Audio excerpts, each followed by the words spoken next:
Tinawag ko. La putay, humarap, walang muka. Dek, Oy, musta sa Batangas? okay lang naman. Tagal kaya namin kayong inaantay. Miss niyo. Batangas. Alam mo, sa totoo lang, mga province na ganyan. Hindi, sa totoo lang. Madami. Hindi, sa totoo lang talaga, yung mga province kayo. Kaya minsan ako tinamo, nakita mo ba rito sa bahay ko, walang altar. Oh, wala. Wala akong altar dito. Kasi minsan daw pala, tawag dito, kapag ikaw pala ay nasa province, ano daw pala yan, iba pala daw talagang situation ng Manila sa province. Kasi more on nakakatakot pala daw talaga kung nasa province ka. Yun ang sabi sa akin ng lola ko. Tsaka alam mo yung gaya-gaya. Oh, alam mo may yan. Tingnan nyo, pagkwentuhan natin yan. Alam nyo ang gaya-gaya. Ang gaya-gaya.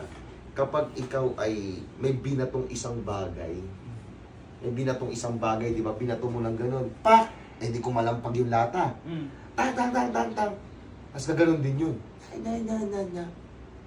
Parang nag-echo ganun. Gaya-gaya. Tapos pag inano pa yun, tsaka yung tatlong kumakatok sa pinto, wag mo daw bubuksan yun, sabi ng lola ko. Yung tok. Alam ko yan. Oo, meron talagang ganun. Tapos pag binuksan mo, walang ulo. Yung walang, meron ganun, tol. Meron ganun. Hindi totoo. Naniniwala ako sa mga ganun, tol. Yung ganun, yung mga kumakatok na tatlong sunod. Tapos, edi, kakatokin mo. Pak. Tapos, edi, syempre, mag-ano ka. Pwede wag mo daw bubuksan yung pag binuksan mo daw yun. Pak. Magbukas mo daw. Ayan na, binuksan na. Pag binuksan mo yun, pak. Walang tao. Kumakatok. Edi, sasarado mo na. Puta, pagharap mo daw. Bang! Tindong! Ano ba? Yun ang nakakatakot. Yun ang nakakatakot. Kasi nakakatakot yung mga pinag-uusap nila. Huwag kang makinig sa kanila. Hindi kasi ako masyadong familiar din sa kulto. Sabi Pero, din kasi, Sana sa probinsya meron ganun. ang kulto daw ano eh, parang tao din eh. Ayun eh. Ayun. nakakita ka na ng balbal. Balbal. Oo, yung kumukuha ng patay. Ano, Annalyn, huwag kang makinig sa kanila. Eto kasi, di ba yung Ano yan? balbal daw yan sa ano, sa sinasabi nila balbal. Ibig sabihin daw yung, di ba, ano, kunyari, namatay yung tao. Tapos nilagay na sa kataon. Oh. Tapos pagsilip mo daw ron dahon ng saging. Tapos bit na ng balbal. Yung ano. Ano ba? Yun. Oo, tol. Oo, tsaka nga dito. Dito pa! Dito ka sa may ano, sa may tawag dito, lalo na ito sa bahay. Dito rin actually sa mga bahay-bahay natin, di ba? May mga bahay-bahay, may mga gabay daw pala rito. Dito! Kusog ka Ano ba? naman! Ba't ka ba nakikinig ng kwentuhan nila? Sila eh! Gusto yung ingay mo dyan. Hayaan mo sila. Kwento kami dito. Nagkukwentuhan kami. Ano ba kwento nyo? Tsaka ito pa, di ba? Pag may mga gabay-gabay daw rito sa mga bahay-bahay. Isa nga, pag madaling araw, tulog na si Annalyn, tulog na kami rito at may yumayabag sa third floor. Wow! Yun ang kinukwento nyo dahil sa akin? Hindi, yumayabag-yabag. Alam mo yung gumaganto-ganto. May naririnig din. Alam ko, naririnig ko rin pag natutulog ka rin. Yung gumaganyan, no? Ano ba? Yung gumaganon. Di, totoo yung gumaganong ganon. Di ba minsan pag nasa third floor, alam ko ramdam nyo rin yung dalawa. Yung may gumaganyan, no? Sa'yo, hayaan mo sila. Di ba hindi, actually, ibang klase kasing yabag.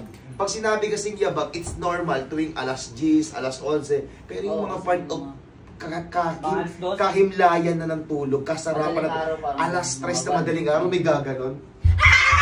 Ano ba? Talagang Oo, totoo yun. malamot na yan. Oo, Nandito totoo. naman ako, huwag kang matatakot. Hindi ba nga sinasabi nila baka maging Ay, totoo bakit yan? hindi ka nang ginig? Nakikinig. Ay, siyempre nakikinig ako mga ganyan. Matulog ka, maano ka na kasi dyan. Nagkikwentuhan kami rito. Nagkukwentuhan kami. Ba't kasi dito pa kami nagkukwento? Mga ganun-ganun, mga masama, mga Tsaka, kinikwento tawag nyo. dito, ito pa yung mas makakalupit dyan. Ito, hindi na pwede biro na to. Kasi madaling araw, nakaraang linggo lang. Oo, nakaraang linggo lang. Tinatawag ko si Lola. Sabi ko kay Lola, aga mo nagising la, sa third floor ha. Aga mo nagising la. Hindi kumikibo, sabi ko. La, Nalipungatan ako eh, kasi alas 3 sa madaling araw, mga 3:30, 3:45. Puta, nakita ko, nakalutang yung paa. Kanina ka pa eh. Eh, hindi ko pinansin, tol. Dinig ng dinig doon. Hindi ko pinansin. Di totoo talaga. Tingdong! Mga tingdong! Matulog ka na, matulog ka Hindi na. ako tutulog. Baka may palagi nilipag ko Hindi, yan. hindi, tawag dito. Hindi ko pinansin. Hindi ko pinansin. Kasi nagulat lang ako. Yung dalawang pa, nakalutang, pero nabigla na ako noon. Sabi ko, puta, kinilabutan ako noon. Siyempre, Ibang-iba na. Naka- Oo. naka- Ngayon, na eh. sabi ko, uy, puta. Eh, hindi ko pinansin. Parang nawala lang, ginanong ko pa yung mata ko eh. Ganun pa rin. Puta, sabi ko, Diyos ko, kind of the cross ako. Tinawag ko, La, puta yung humarap, walang muka.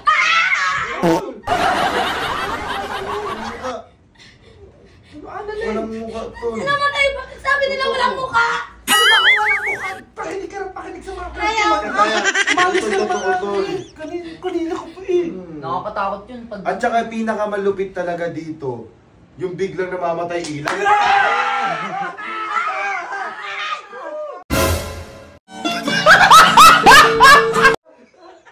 Parang tanga ko, yakakan eh. Kanina pa.